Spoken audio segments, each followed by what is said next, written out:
Doc, good morning. Good morning. How are you? I'm fine. Yeah, great.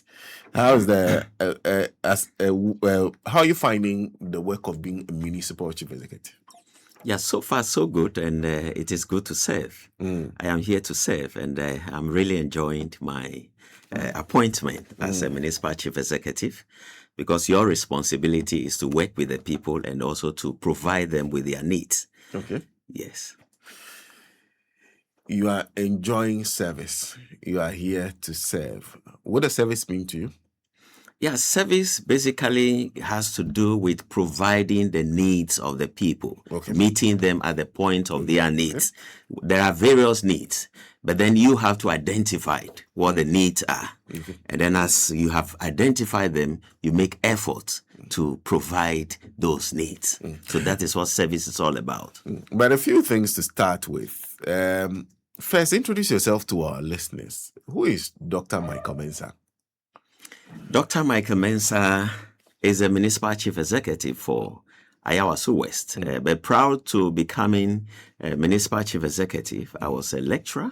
Okay. I taught at KNUST, Department of Architecture. Okay. For Department of Architecture. Department of Architecture. Okay. For about 10 years. Okay. And then later I moved to UPSA, where I taught from the year 2020 up to 2025, when I was appointed as the municipal chief executive of Ayawaso West. But then I was a senior lecturer before I became the municipal chief executive for Ayawaso West. So now you've left the university full time? I have not left the university. I'm still with the university. I'm on secondment. Okay. So even though I'm the municipal chief executive, I am still with the university. You still do some work with the university? I still do, yes, minor work. So Minor I have not, work. yes, minor, because the position is a full-time job.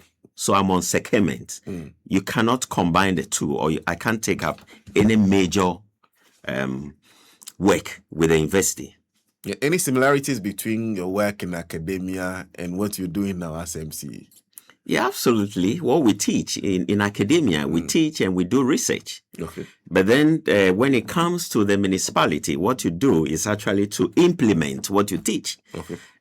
I've been teaching environmental management and then landscape architecture. Okay. So at the municipality, there's positive correlation. So what I would say here is that at the municipality, we implement, or I implement most of the things I used to teach back at the universities. So that is the relationship between my teaching and then the work I'm doing currently. Now you get to implement what you have been teaching. Absolutely. Very interesting. Now, first, tell us about Ayawaso West. You know, the municipalities are so interconnected when you come to the Greater Accra region, especially within the Greater Accra metropolitan area.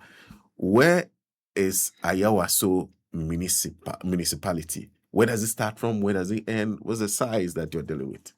All right. So Ayawaso West was established, or the municipality was established by LI 2312 in the year 2018. Okay. And Ayawaso West has its capital at Jowlu. Okay. And it has 3 zonal councils for administrative purposes. Okay. We have Shiashi Zonal Council, Westland, and then Abelinkpe. But then we have 13 electoral areas within the municipality. So we have Abelinkpe, Jowlu North, Jowlu Central, Jowlu South, Santana, Westland, Legon, East Legon, Christian Center, Airport, Roman Reach, La Baoleshi, and Tesano. So these are the 13 electoral areas. But then we have 2 paramountcy. Okay. And the 2 paramountcies are La and Osu. La. Yes, and Osu. Okay. But then let me also indicate that the municipality is also bordered by 8 assemblies. 8? 8 assemblies. So we are in the center of 8 assemblies. Your neighboring municipalities number up to 8? Up to 8, yes. Absolutely. So we have La Nkwantana to the north of Ayawaso West. We have Adenta to the northeast. We have Lejokuku to the east. La Dade Kotopon to the south. Okaikwe North to the west, Ayawaso North, and Ayawaso East to the south. We have the Ayawaso Central to the southwest, and then the Gan East municipality to the northwest. I see. Yes. Interesting. Quite a position you find yourself in. But a lot of people will say that you are. So, do people tend to call you the Pechepe MP or something like that? Because the places you mentioned are places that are seen to be areas where a lot of people, most of the people there are either elite or rich, among others. Is this? Do people tend to have that view? That is a perception of many, but that is not the reality. It is not the reality because you go to areas that are actually in abject poverty. Okay. Or let me say urban poor. Okay. We have a number of urban poor within the municipality. When you go to Jolu North, Aigbe Town to be precise, we have a number of people who are poor there. So it's not everybody that is, let me say, well-to-do within the municipality. You go to Okponglo, Baoleshi, there are people who don't belong to the high-income bracket. Okay. And they have different needs. And you have to, as a municipal chief executive, you have to tailor your needs to meet these various people within the assembly. So basically, that is it. It's not everybody that is rich. It's made up of the rich, let me say the high income, the middle income, and then the lower income. And as a municipal chief executive, you have to understand the needs of all these people so that you'll be able to meet them. Okay. And so as part of this, what I did when I took office was actually to engage the various electoral areas. So I had community engagement. Okay. So out of the engagement, you get to understand their needs. And then we factored that into our budget, the 2026 budget. And we'll come to some of the needs you identified. But one of the ways through which you assess whether or not an MC has that acceptability within whether the municipality or the district is through what they call, is it the approval that assembly gives to the nominee. How did yours go? Well, the first one my first confirmation was not successful. Okay. But then the second confirmation, I had 84%. 84%? Yes. Okay. Of the total vote. What that means is that I had to do engagement. You know, you are presented to the assemblymen for the first time, and most often they don't know you quite well. Okay. So you need to do a bit of work for them to accept you and also to really understand who you are. Okay. And having spoken to them and having engaged them and build consensus, the second confirmation gave me 84%. Okay. Did you understand the reason for their initial reservation? Did they explain to you why? Yes, I understood it. And as I rightly said, it's because they don't know you quite well. Okay. And you need to actually market yourself and explain to them who you are and what you stand for, what you plan to do for the municipality, so that together we can all benefit from whatever plans you have. So when I had the opportunity to engage them, to market myself, they gave me an 84%, which is quite high. Yes, quite high as a lecturer. 84% is 84%. You're doing are you doing an A? An A, yes. Oh, okay. Yes. Okay, that's good. Anyway, congratulations once again on the position you have given me. It's been quite. How many months have you been in office now? 5 months. 5 months in office. Yes. First of all, I think the very first thing you did, because if you tell me that you have your municipal assembly is located in Jolu, I would say, you would have no problems. Because the places you just mentioned are places where the revenue should be coming from, Bawaleshi, all those places. But in what state did you find the assembly? What state was the assembly in when you took over? Yeah, thank you very much for this question. Yes, anybody would have thought that being the municipal chief executive of an elite municipality like this, we don't have problem, especially when it comes to revenue. But then we have a huge problem. When I took over, I noticed that we have not paid our landlord for more than 2 years. So we're in arrears. Yes, we live in a rented apartment, rented office. Yes. So we have not paid our landlord for 2 good years. And I had to look for money to the pay. assembly itself was indebted. It was indebted To for its 2 landlord. years to its landlord for over 2 years. And I had to look for money to pay the landlord. Apart from that, we also have a lawyer. Every assembly has a lawyer that defends the assembly. The lawyer has not been paid or was not paid for over 3 years, 2 to 3 years. And I had to look for money to settle that.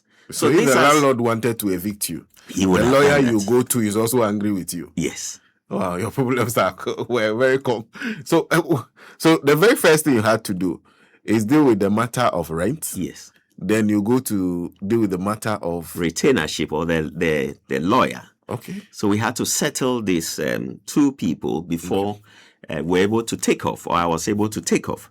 But apart from that, there were legacy projects, projects that were also awarded. And one of the project, borehole, it's the person was given, the contractor was given about 15% mobilization. 50%. 15% mobilization. But then there was no job done. The job done was not even up to 5%. And there was other projects that were awarded. School block at Atraco, and there was also another project, and nothing was happening. So I had to quickly organize a meeting and then push management to ensure that these projects are being completed before the end of the year, because we are told that if we don't complete those projects, we would forfeit the money allocated for those projects. So I had to call a meeting immediately, the contractor and then management, and we had to push this contractor to go back to site. So currently, as we speak now, the boreholes, there are 3 boreholes for basic schools. They have 2 of them have been completed, and there's one which has been dug. It's left with a few things to be done so that we can complete it. Then we also have a project at a cheap compound at Santana. He's also gone back to site and he's working very hard, and we believe that by the end of the year we should be finishing that project too. And the third one, which is also at Atraco, we have also gone far with him. And from the look of things, we are likely to finish by the end of the year, which is December. Yes. Okay, so very first things you have to do with legacy project, rents, retainership. Those are the 3 major things you had to deal with.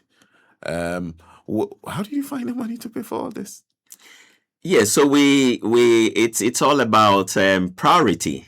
You cannot live in an or occupy an office without paying your rent. So we needed to prioritize. So it was a major priority. So we needed to look for money wherever to settle those debts, the rent, the retainership, and also try to complete the legacy project. So it's all about, governance is all about priority, and you must decide what project or what activities are more pressing to you. So in my opinion, we needed to settle the landlord so that we, as it is, we are not homeless, because he can decide to eject us at any time. And then when it comes to the retainership, it was also very important. So we had to look for money and also settled those people. Okay. Interesting.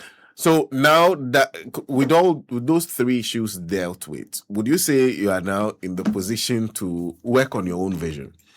Yes, absolutely. I must say that what is dear to my heart, my first priority is to get the assembly an office complex. An office complex. An office complex. Okay. Because we can't live in an elite society like this without an office complex. So I've taken steps to actually initiate that. I have met the administrator of the District Assembly Common Fund, and he has put some proposals on the table. And I have also discussed this with the at the General Assembly. That the next thing I'm going to do is to meet the Common Fund administrator once again, so that we can firm up the proposals that he has put on the table. So that's the first thing. And then apart from that, I must say that we have finished or about finishing most of the legacy projects. Over the years, successive governments have abandoned legacy projects. But His Excellency John Dramani Mahama promised the people of Ghana that all legacy projects will be completed. So we are in the process of completing all the legacy projects. And every as I told project you, that you inherited. every project that we inherited, but then we have to do some assessment to make sure that they are feasible. So we're looking at the low-hanging fruit, those that we have funding for. But I must say that most of the legacy projects at the Assembly are being completed, and I believe that by December we would have finished all of them. So first one is an office complex. Yes. That you are. Do you already have in mind where you want to site it? Yeah, absolutely. They started one at Jowlu. But then looking at it, the space is not big enough. So because apart from the building, you need enough space for parking. And looking at the parking, we don't have adequate space for parking. So as a result of that, we are scouting for other spaces that will give us enough space for parking. We've identified a few spaces that could provide us that space for parking. And I have had discussion with the Honorable Ibrahim Ahmed, the local government minister, and then other stakeholders. So we are pretty soon we're going to have our own office complex. But let me also say that we don't have land. Land is a major problem at Assembly or at the municipality. We don't have land to do anything. But our government, but then when it comes to the municipality, we have a lot of government lands that have been given to individuals. There are state lands. State lands. But you as the municipality, the municipal assembly. Yes. You cannot lay claim to most of those lands. We cannot lay claim to most of those lands. But how is that possible? That is possible. Because I thought that you were the ones who will be managing most of these things on behalf of the states. Yes. So the problem here is that individuals have taken over most of those lands. Individuals? They have sold them to private individuals. So it is becoming very difficult to get land to do anything. As it stands now, as I told you, the space we have for the assembly complex is very small. You can have a building there, but we need to have a parking lot for our vehicles.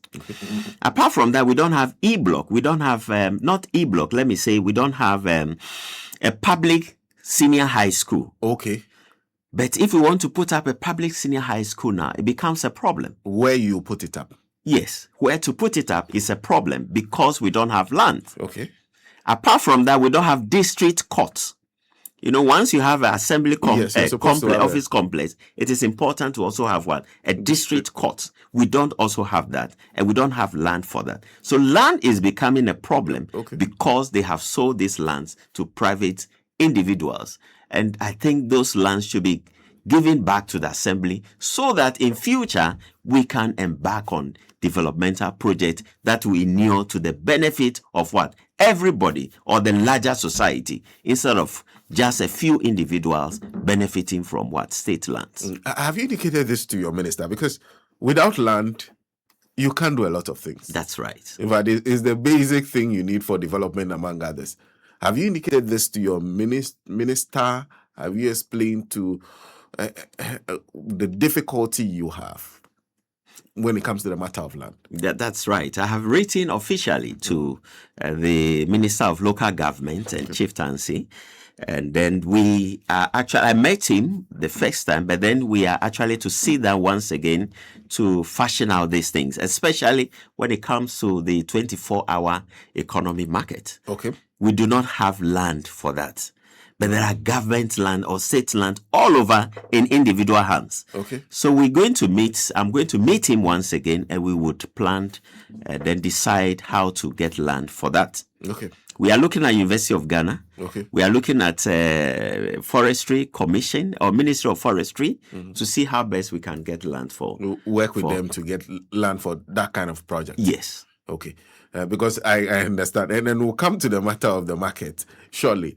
But first, I want to understand, are you continuing the project that was left for you? Or you want to find a new site, build something new that also has space for parking, where perhaps you can also cite your district courts? Is that what you're thinking, or you're thinking about just completing that and find another place to park for parking? No, that will not be feasible. Okay. I mean, finding another place to park and then having the office complex somewhere is not feasible. Okay. It's not the best. So we are looking at the possibility of getting a new land that can house the building and then also create space for parking. So that is what we are working at the moment, and I believe that in the coming months we'll be able to find a space for our office complex. But let me say that the previous office, the space for the original office complex hasn't gone. We have not gone far with development. Okay. What we've done so far, or what they have come to meet, is just a foundation. Oh, it's just pillars. Okay. So we can actually get a new space for okay. Yes, our office complex. But does that land belong to the assembly? It belongs to the assembly. It's not the property of the assembly. It is. We've actually spoken with the Jaulu School. Okay. So the agreements was that we would build a school for a new block for the school. Okay. Then we'll demolish a particular portion to free the space for the assembly office complex. Okay. But that is also not enough for parking. So I'm of the view that we need to get a new space that would accommodate the office complex and also the parking and also the district court. So these are the things I'm actually considering. But apart from that, we also don't have a district hospital. Okay. Yes. We don't have a district hospital. That's interesting. A district hospital. Yes. Is the University of Ghana not in your... The University of Ghana is within our municipality, but it is not a district hospital. Okay, that's a quaternary hospital. Okay. That's right. Okay. So we're trying to... One of my priorities is also to ensure that we have a district hospital. Okay. At length, there was... they started with Agenda 111, but it is also at the state of fund. It's just a foundation. Okay. They haven't gone Agenda far. 111 that was started. That was started. It's just a foundation. Okay. They haven't gone far at all. So we are looking at, I had a discussion with some few government officials, and I'm being told that they are looking at the possibility of upgrading University of Ghana Hospital to a district hospital. And what that means is that they have to add other facilities so that we can get it to that status. Okay. So that is what we are looking at. If that does not materialize, then we need to look for space to start a district hospital, or we need to go back to the Agenda 111 space to start a district hospital. But what do you think of that? Because the University of Ghana community alone is also heavily populated. In fact, you will need a big facility to cater for most of their needs. So what is your own view on that? Would you agree with upgrading the University of Ghana Hospital to district hospital status and believing that the rest of your, the municipality residents can use it in addition to the University of Ghana community, or you would prefer having a separate district hospital that cater for the rest of the municipality? It is feasible to upgrade University of Ghana Hospital to a district hospital so that we can seed the University of Ghana Medical Center to the university. Okay. As it stands now, the university hospital does not accept national health insurance card. So a lot of people are unable to access the University of Ghana hospital. Okay. So upgrading it to a district hospital, I think it's feasible and it's a laudable thing, so that we can seed the University of Ghana Medical Center to the university, community. Yes, that will settle it. You think that would I be think yes, it's laudable. That should be adequate enough. Yes. On the matter of land, I understand you've been doing some demolitions recently. Thank you. So for let me say that we have not had or we've not done any demolition since I took office in the past 5 months. There hasn't been any demolition. But then there was an incident at Labaoleshi. It was not a demolition. They were a developer was trying to hoard a particular piece of land so that they can develop that land. So it was the hoarding process that was truncated, but it was not a demolition exercise. So you were moving in to prevent them from hoarding that land? Absolutely. Is it a state land? Well, let me say part of it is government reservation. But then the developer actually bought a piece of property next to the reservation. So the hoarding actually was extended to the government reservation, and that is what we were trying to prevent, but it was not a demolition. So he was trying to find a way of adding land that was not his to what he bought, and you prevented that from happening. Well, that is what we are saying. It's so the point here is that it's the person actually went beyond what was purchased, and then he extended to the reservation, very close to the road. So we had to stop that. Yes, but it was not a demolition. I realized that, like you talked about service being providing the needs of the people. So I realized you've been talking about the things that the municipality needed. Beyond that, is there something you also came to the office planning to do that you haven't touched yet? Do you think you have to perhaps share for now? Yes, so as I rightly indicated, there are a few things I want to do. I've mentioned some of them already. The first one has to do with having an office complex. The second one has to do with having a district court next to the office complex.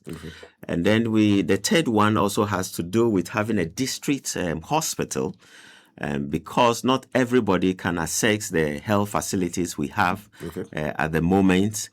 So then job opportunities, creating job opportunities for our people. There are a lot of people out there who are looking for jobs. So we need to create opportunities for them. Government has several opportunities, but then when it comes to the assembly, we have recruited over 130 people to join the assembly. Some are yet to receive their appointment letters, but others, just yesterday, we have given orientation to some of them. So job is a major issue, and we need to create the enabling environments for people to get jobs. So basically, these are the things I would want to pursue. And also, let me say, reset the mindset. We need to change our mindset at assembly.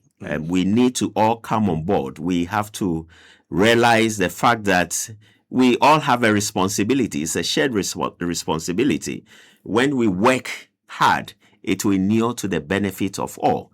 We should consider the fact that it's supposed to be a teamwork. I believe in teamwork. You can't have one person being at the center of everything.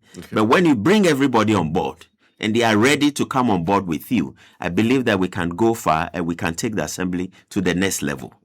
And one of the things you also talk about is the lack of a public secondary or state. Yes, secondary school. Yes. Still a matter of land. It's still a matter of land.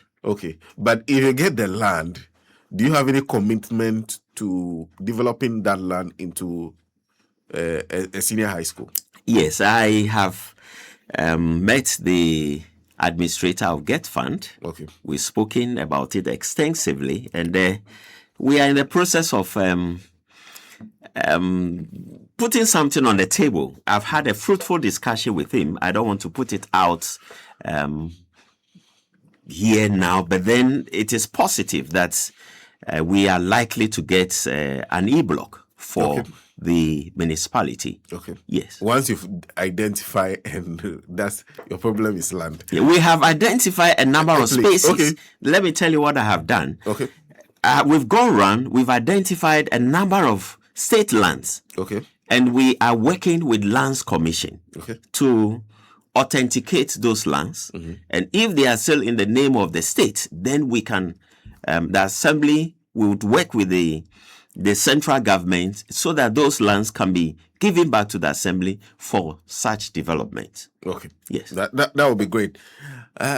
Then there's the matter of, because you have so many things on you, and these are big projects that will cost a lot of money.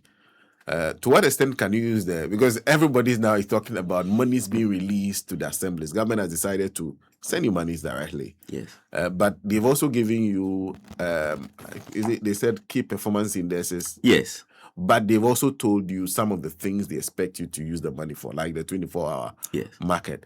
How much room do you have to use the money that you're getting to do some of these things? Yes, so let me say, when it comes to the assembly or the office complex, we are not depending on the common fund. Okay. The assembly would depend on its internally generated funds. Okay. And as I indicated, I have already spoken with the district assembly common fund administrator, and he's given us some proposal. And the proposal has to do with the fact that we need to first and foremost get our land. So once we have our land, we enter into agreement with a bank, and then the bank can help us put up an assembly complex within 18 months so that we can spread the payment over 6 years, over 5 to 6 years, after which we can own the office complex, and which is a laudable one. Okay. Yes, then that's one. So when it comes to the e-block, the e-block, it's a central government project. Okay. So it will be taken care of by central government. And I think the only thing we also have to look at is the district court. Okay. And then the district court, we would look at the internally generated funds to take care of the district court. To put those up. To put those up. So it will not put so much pressure on the central government. And the money, let me say that the money we've received so far, they have given us the specific areas to spend the money, and we will stay within the areas that have been given. How helpful has it been? Very, very helpful. It's been very helpful. I must say that without those funds, we would not have come this far. We are embarking on several projects. Okay. We've advertised the project, and it's in the tendering. People have come to buy. Yes, the tendering process, or the procurement process is being followed, and pretty soon we'll be awarding those contracts. And once those contracts are awarded, we have funding for them from the District Assembly Common Fund. And so we have school blocks, we have toilet facilities, we have boreholes, cheap compounds. So all these things have been catered for. And you would agree with me that they have increased the common fund that is being given to the various municipal assemblies. Unlike first, where it was capped.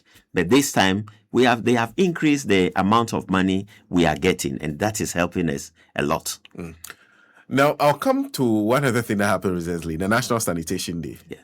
Big issue. I hear it's one of the KPIs they've given you, that you have to improve sanitation within your various municipalities. When it comes to your specific situation, what's the sanitation situation like? Well, I would say we are doing a lot. It's not that bad, but there's room for improvement. Okay.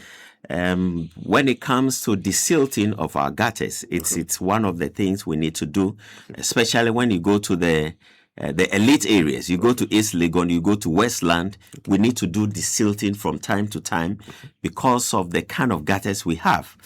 Some of them are covered. Some, especially those that are covered, are choked, and we need to desil them. And once we do desilting, we would also prevent flooding. most often there's flooding because of lack of proper drainage system. And in areas where we have drainage systems, we haven't done the silting for some time.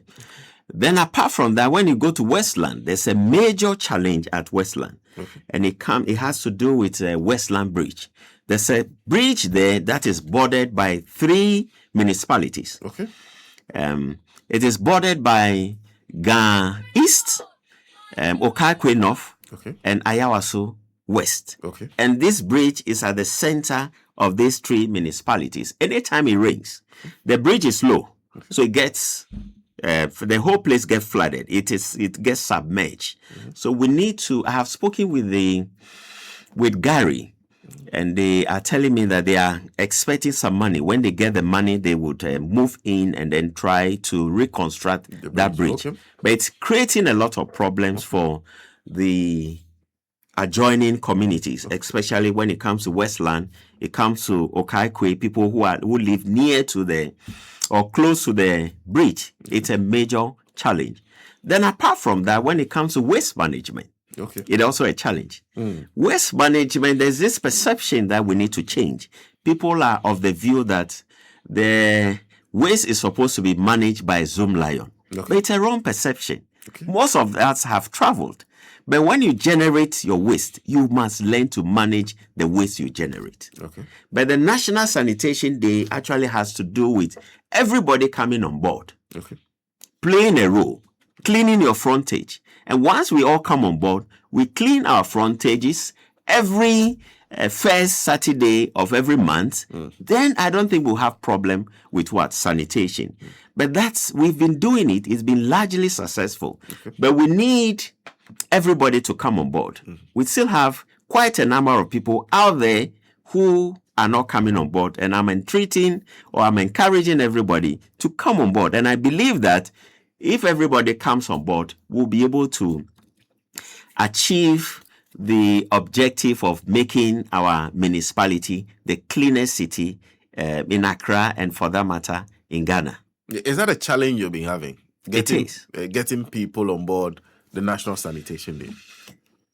There you see known faces all the time. There are people who are committed. Quite a number of people are committed. But anytime we have the Sanitation Day, just like last Saturday, where we had it across the 13 electoral area, you see particular faces. They are so patriotic. So at any point in time, they present themselves. But then there are others. We have the larger population that do not take part in the Sanitation Day. And this is to help all of us. When a lot of people have traveled abroad. When you travel abroad, the place is nice. We come back, we speak well. But then when we come back, we don't do the same. But I believe that it is possible to ensure that our cities are very clean. All we need to do is to bring everybody on board. It's a shared responsibility. The responsibility of the assembly is to provide enough beings, and also to ensure that the various landfill sites, or the point where we dispose of or we gather our waste, is evacuated to the final landfill site. But I'm encouraging everybody to come on board because we are making a big progress. Where do you have the most difficulty when it comes to getting people out and cleaning their frontage? Where do you experience the biggest challenge? Is there particular communities where it's difficult for you? And do you understand why? And what's your own suggestion when it comes to that? It is across board. And as I rightly said, you see same faces or known faces every Saturday. In most of those, in all the electoral areas. But majority, if all of us should come out, I don't think we'll have issue with sanitation. We'll have issue with waste.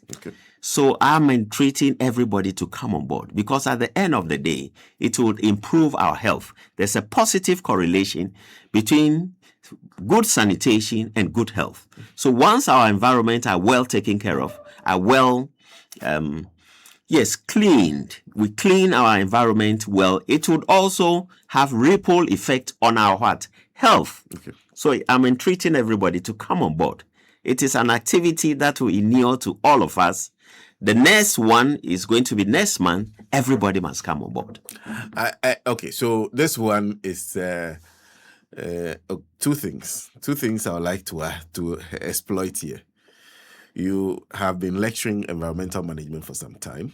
In fact, the other one has to do with landscaping. Yes. Yes. Now you have the opportunity of being an MC. Basically, most of the time, it is said that sanitation is a local issue and should be managed locally. Now that you are on the field, what are you learning about the way we manage sanitation? What do you think needs to change? Yeah, so it's important, as I kept on saying, that everybody comes on board. Okay. So engagement is very important. Okay. We need to change the mindset. Okay. So as you engage the communities, you also educate them to change their mindset. The perception, the larger perception, has to do with the fact that sanitation is the preserve of Zoomlion. It's a responsibility. That is the perception. Okay. You just generate the waste and Zoomlion will come and take care of it. But that is not right. We must all come on board. We must all be part of this because we all appreciate it. We are all happy when our environment is clean. So I'm appealing. So once you do the engagement, you do the sensitization, and when everybody comes on board, it will inure to the benefit of everybody. So if we can change that mindset, where we think that just create the waste and we have people who come and take care of it. Once that mindset is changed, I believe that will make a progress. And I think gradually people are buying into that buying into the idea that it's a shared responsibility and we must all come on board to achieve that or to ensure that our communities are clean. Will enforcement help? Like the Rollins era type, someone where they take things personally, would it help? It will help. The enforcement will help. And I think my environmental health officer is doing well in that direction. Okay. Because sometimes you go to a particular house where the frontage, they open the toilet into the gutter. Really? We've experienced a few of those. The toilets is open into a gutter, an open gutter. And issues like that, you have to just arraign the person before court. Okay. We found a few of them. And also when you have a garbage in front of your house, it is your responsibility. So we can also summon such people to make sure that they take care of their frontage. I see. Well, if you just join us, we are concluding our conversation with Dr. Micheal Mensah, who is Municipal Chief Executive, Ayawaso West. So if you're from that area and you have a specific question, I think I should have advertised that earlier, that you have a specific question you'd like me to ask him, please share, and then I'll draw his attention to it. I think we started from the note of revenue generation. Like I said, the perception.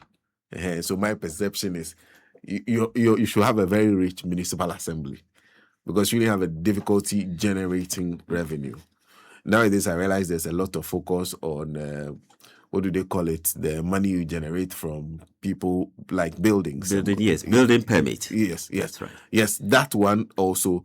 And then, of course, there's this new idea of people who already own buildings having to pay some monies to the assemblies, among others.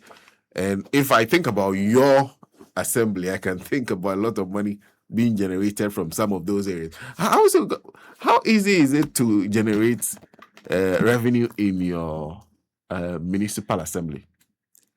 Well, we have embarked on improving revenue, or let me say revenue mobilization. Okay. So what we've done currently in order to generate more revenue is to do revaluation. Okay. We have to revalue most of the properties. Okay. I learned it was done. It's more than 10 years. Those properties needs to be revaluated. Then apart from that, we also have quite a number of properties that are yet to be evaluated. Okay. One, before you can collect revenue from those properties, Okay. you must do valuation, and the valuation is normally done by Lands Commission. Okay. So we are working with Lands Commission, and most of the properties at Westland are yet to be valuated. Okay. So we are working with Lands Commission. We will get the valuation done, and once this is done, I believe that we'll be able to increase our revenue. Okay. But another challenge we have has to do with building permit. Okay. When you go to most areas, about 60% of the buildings do not have permit. I can tell you 60%. But when you go to East Legon in particular, about 60% of those more than 60%, East Legon, I'm telling you, do not have permit. And that is my challenge. And normally when you move in to enforce that is where you have a backlash. That's where you have people fighting you. Okay. So that is the biggest challenge the assembly is having. We have a lot of properties dotted all over the assembly without building permit. And when you move in, they fight back. They fight you. But the building permits, you're supposed to acquire it before even you start doing what you're doing. Yes. So the assembly needs to know what you're building. All that is supposed to be submitted to the assembly. You're saying their main big, because East Legon, when we all see Legon, we see big buildings there which have no permit. A lot of those buildings do not have permit. I work with the assembly, and I'm speaking on record that most of the buildings you see there, more than 60% of them, they are completed. People are occupying them. They don't have building permit. So ideally, you can just move in with a bulldozer and pull it down. Well, the law does. We have to look at the law, but then the point is, most of them do not have building permit, which is not the best, and they are already occupying those buildings. But then how do you remedy that? Yes, so we had a press conference about 3 months ago, and in that press conference, we indicated that people without building permit should come and then regularize their permit. So once they regularize the permit, then they don't have a problem. But then since we had the press release, just a few people have actually come forward to regularize their permit. Okay. There are several of those dotted all over the municipality without permit. Huge buildings. Wow. Yes. So you might think that the assembly is making good money, but most of those buildings do not have permit. And a lot of them are still building with impunity. And when you go there to stop them, they fight back. What do you mean by? Because you are the MCU. Yes. You are the assembly. Yes. How would they fight you back? Yes, so you stop them. You ask them. Normally you go there, you are supposed to obtain permit before you build. So when you go around and people are building without permit, we have the mandate to stop them. So when you stop them, they don't stop. And most often they use lanyards. Okay. So a few of the press releases coming from me has to do with lanyards. Okay. So because they don't have permit, they use lanyards. Okay. So you go there, most often the lanyards overpower the city guards at the assembly. So we need to call for reinforcement from the headquarters. I see. Yes. Lanyardism is a major issue. It's a big issue within the assembly. And most often they build without permit. And those people who are building without permit, they use lanyards. I see. Yes. Wow. And can you have buildings? Buildings by the rich and powerful without permits. Well, I'm not saying rich and powerful. That is your statement. Those are the people who live there. I'm not saying... Because for you to be able to buy East Legon land, that means you have money. A lot of them do not have permit. A lot of the big buildings you see at East Legon, no permits at all. Westland and other areas do not have permits. And people are occupying them. Yes. So the assembly has given them the opportunity, come and regularize it. But the majority of them have not come. So we need to take a decision on that. I'm working with a lawyer, and we are going to arraign them before court. to make sure that they all obtain permits. Because that is the money we use to develop the assembly. The sanitation issues, the weeding. You talk about sanitation. Weeding is also one of the issues we are battling with. Our municipality is quite large. The ceremonial roads, we have to weed them from time to time, and we need to pay people to do that. And recently we have had to pay quite a colossal amount to get people to weed our ceremonial roads. So the revenue we generate, we use the revenue to take care of to take care of the assembly, sanitation, desilting, drainage systems, and all that. That's what we use the revenue for. But if people are not ready to pay, it becomes a problem. But I think we are all good citizens. Everybody wants to be a good citizen, and I want to appeal to everybody who is living in an apartment or in a house without a permit should come to the assembly and regularize their permits. And the assembly will not charge any penalty. There would be no penalty at all. So they should come and then regularize it. And then there's a good reason why you need a permit. It is to address the challenges that come along without when you are building without permit. There are several challenges. Sanitation is an issue. Drainage is an issue. And then accident is also an issue. So once you obtain a permit, we are able to take care of what? All these challenges. The big issue is always about planning. Because part of the reasons you are supposed to acquire a permit is for the purpose of planning. Absolutely. Anyway, it's 3 minutes past 9. Our time is way gone, and we'll find some time and have you back in studio when you've done some significant, maybe next year, to talk about the amount of progress you have made thus far. But thank you very much for coming. Before you go, your concluding remarks. Thank you very much for having me, and I also thank the listeners for listening to this program. I want to thank His Excellency John Dramani Mahama for the opportunity given me. And I want to assure him and everybody that we are on top of issues. We are working very hard. And I believe that before our tenure, we will be able to achieve all the promises that we have given. I also want to thank the management of the assembly for their hard work, and also the assemblymen. They are working very hard, especially when it comes to the sanitation issues. Every Saturday, first Saturday of the month, they all come on board. They are doing their best, but I want to ask them to do more. There's still room for improvement. We should make sure that everybody comes on board so that at the end of the day, Ayawaso Municipal Assembly will be the cleanest in Accra and also in Ghana. Thank you. Well, thank you. Just that this is from a friend of ours who says that Bawaleshi Presby Primary School is one of the oldest basic schools. I know in 2016, the then government started a facelift of the schools. After 8 years, I don't know the updates. Can Honorable Mike update us on it? Yes, we've had letters to upgrade the schools, the basic schools within the municipality. And they have worked on Abelimpe, renovation of Abelimpe. There are others to be worked on. We've actually started. But I think we haven't touched the La Bawaleshi yet, but then it's also in the pipeline. It's one of the schools that would be, yes, worked on or renovated and upgraded. But is it in a good state currently? Well, it's been, I wouldn't say, it's not that bad, but then it needs renovation.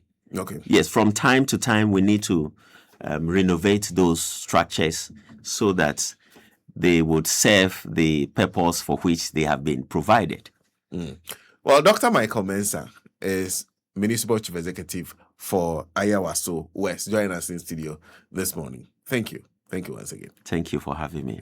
Have a blessed day. You too. You too. And taking us exactly 6 minutes past 9 here in our studios.